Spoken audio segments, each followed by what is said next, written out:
തദ്ദേശ തെരഞ്ഞെടുപ്പിൽ തിരുവനന്തപുരം മുതൽ എറണാകുളം വരെയുള്ള 7 ജില്ലകൾ ഇന്ന് പോളിംഗ് ബൂത്തിലേക്ക്. രാവിലെ 7 മുതൽ വൈകിട്ട് 6 വരെയാണ് തെരഞ്ഞെടുപ്പ്. രാവിലെ 6-ന് മോക്ക് പോളിംഗ് നടത്തും. കൊച്ചി, കൊല്ലം, തിരുവനന്തപുരം എന്നീ കോർപ്പറേഷനുകൾ ഉൾപ്പെടെ 595 തദ്ദേശ സ്ഥാപനങ്ങളിൽ 11,168 വാർഡുകളിലേക്കാണ് തെരഞ്ഞെടുപ്പ് നടക്കുന്നത്. 15,432 പോളിംഗ് സ്റ്റേഷനുകളാണ് ഒന്നാം ഘട്ടത്തിലുള്ളത്. ആദ്യഘട്ടത്തിൽ ആകെ 480 പ്രശ്നബാധിത ബൂത്തുകളുണ്ട്.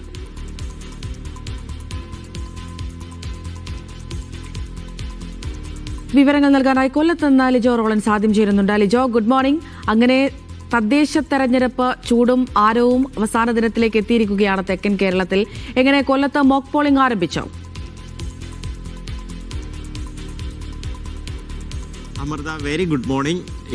ഏറെ ആളുകൾ കാത്തിരുന്ന ദിവസം ഇന്നാണ്. ഏകദേശം 1 മാസം നീണ്ടുനിന്ന ആ ഒരു തെരഞ്ഞെടുപ്പ് പ്രചരണങ്ങൾക്കൊടുവിൽ ഇന്നിതാ 7 ജില്ലകൾ വിധിയെഴുതാൻ പോവുകയാണ്. കൊല്ലം ജില്ലയിലെ ഫാത്തിമ മാതാ നാഷണൽ കോളേജിലെ കണ്ടോൺമെന്റ് വാർഡിൽ വരുന്ന 5ാമത്തെ ബൂത്തിലാണുള്ളത്. നമ്മളിപ്പോൾ കാണുന്നത് ഈ മോക്ക് പോളിംഗ് ആരംഭിച്ചിട്ടുണ്ട്. അതായത് നേരത്തെ തന്നെ ഏജന്റുമാർ ഇവിടെ എത്തുകയും ആ പ്രിസൈഡിംഗ് ഓഫീസർ അക്കാര്യങ്ങളെല്ലാം ആ പോളിംഗ് ഏജന്റുമാർക്ക് വിവരിച്ചു കൊടുക്കുകയും ചെയ്യുന്നതാണ് ആ ദൃശ്യങ്ങളിൽ കാണുന്നത്. അതിനുശേഷം മോക്ക് പോളിംഗ് അവിടെ ആരംഭിക്കുകയും ചെയ്തിട്ടുണ്ട്. കൃത്യമായി കാര്യങ്ങളെല്ലാം പരിശോധിച്ചതിന് ശേഷം 7 മണിക്ക് തന്നെ കൃത്യം പോളിംഗ് ആരംഭിക്കുന്നതിനുള്ള സജ്ജീകരണങ്ങളാണ് ഒരുക്കിയിട്ടുള്ളത്. ഞാൻ ഈ ബൂത്തിലാണ് കൊല്ലം MP ആയിട്ടുള്ള NK പ്രേമചന്ദ്രൻ കുടുംബമായി വോട്ട് ചെയ്യാനെത്തുന്നത്. 7 മണി കഴിയുമ്പോൾ അദ്ദേഹവും ഉൾപ്പെടെയുള്ളവർ ഇവിടേക്ക് എത്തുമെന്നുള്ളതാണ് പറയുന്നത്.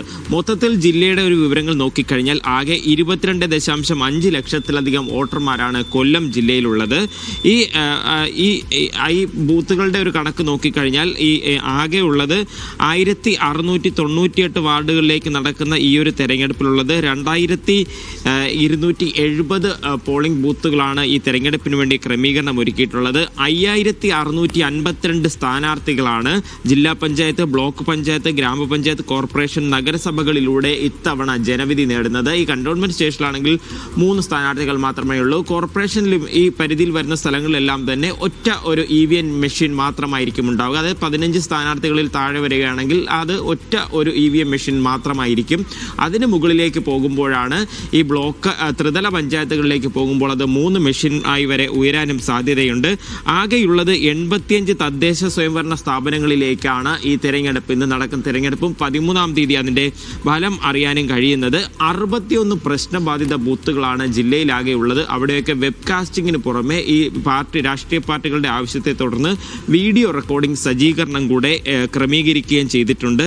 എന്തായാലും വലിയ രീതിയിലുള്ള ഒരു പോലീസ് സുരക്ഷയും ഈ തദ്ദേശ തെരഞ്ഞെടുപ്പുമായി ബന്ധപ്പെട്ട് കൊല്ലം ജില്ലയിൽ ഒരുക്കിയിട്ടുണ്ട്. ആകെ 5136 പോലീസുകാരെയാണ് ഇതിനായി വിന്യസിച്ചിട്ടുള്ളത്. കൊല്ലം സിറ്റിയിൽ 2727 പേരെയും കൊല്ലം റൂറൽ പരിധിയിൽ 2409 പേരെയുമാണ് സുരക്ഷയ്ക്കായി വിന്യസിച്ചിട്ടുള്ളത്. എന്തായാലും രാവിലെ തന്നെ പരമാവധി ഉള്ള പ്രധാന നേതാക്കളൊക്കെ വോട്ട് ചെയ്യാനെത്തുന്നുണ്ട്. അതാണ് പ്രേമചന്ദ്രൻ ഇവിടെ എത്തുന്നുണ്ട്. ഇതിന് അടുത്ത് പട്ടത്താനം സ്കൂളിലേക്കാണ് 11 മണിയോടുകൂടെ മുകേഷ് MLA എത്തുന്നത്. CPMന്റെ മുതിർന്ന നേതാവായിട്ടുള്ള PK ഗുരുദാസൻ 9 മണിയോടുകൂടെ ബാലികാമറിയം സ്കൂളിൽ വോട്ട് ചെയ്യാൻ എത്തുന്നുണ്ട്. എന്തായാലും ഒരുക്കങ്ങളെല്ലാം സജ്ജമാണ്.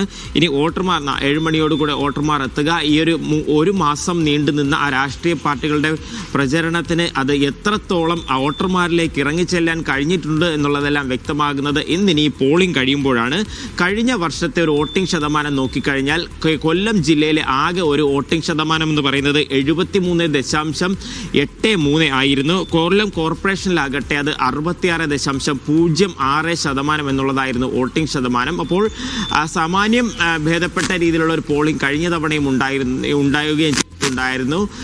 കൂടുതൽ അതായത് പരമാവധി വോട്ടർമാരെ ഈ പോളിംഗ് സ്റ്റേഷനുകളിലേക്ക്, പോളിംഗ് ബൂത്തുകളിലേക്ക് എത്തിക്കുന്നതിനുള്ള ഒരു ക്രമീകരണം തന്നെയാണ് വിവിധ പാർട്ടികളുടെ ഭാഗത്ത് ഉണ്ടായിട്ടുള്ളത്. അത് വിജയിച്ചു എന്നുള്ളത് 7 മണിയോടുകൂടെ. ഒരു സാധാരണഗതിയിൽ കൊല്ലം ജില്ലയിൽ ഈ കഴിഞ്ഞ ലോക്സഭാ തെരഞ്ഞെടുപ്പിലൊക്കെ രാവിലെ സാമാന്യം നല്ല രീതിയിലുള്ള ഒരു തിരക്ക് തന്നെ മറ്റ് സ്ഥലങ്ങളിലെ പോലെ തന്നെ അനുഭവപ്പെടും. ഉച്ചയോടുകൂടെ അതിന് ചെറിയൊരു കുറവുണ്ടാകും. വൈകുന്നേരമാകുമ്പോൾ വീണ്ടും തിരക്ക് അനുഭവപ്പെടുന്ന ഒരു കാര്യമാണ് അവിടെ ഉള്ളത്. അത് തന്നെയാണ് ഇത്തവണയും പ്രതീക്ഷിക്കുന്നത്. എന്തായാലും 7 മണിയോടുകൂടെ ഈ ബൂത്തുകളെല്ലാം തന്നെ സജ്ജമായിട്ടുണ്ട്. ഈ സ്റ്റേഷൻ പോളിംഗ് ബൂത്ത് മാത്രമല്ല എല്ലാ പോളിംഗ് സ്റ്റേഷനുകളിലും ഇപ്പോൾ മോക്ക് പോളിംഗ് ആരംഭിക്കുകയും ചെയ്തിട്ടുണ്ട്. ശരി ലിജോ, തുടരൂ. ലിജോയിലേക്ക് വൈകാതെ തന്നെ മടങ്ങിയെത്താം.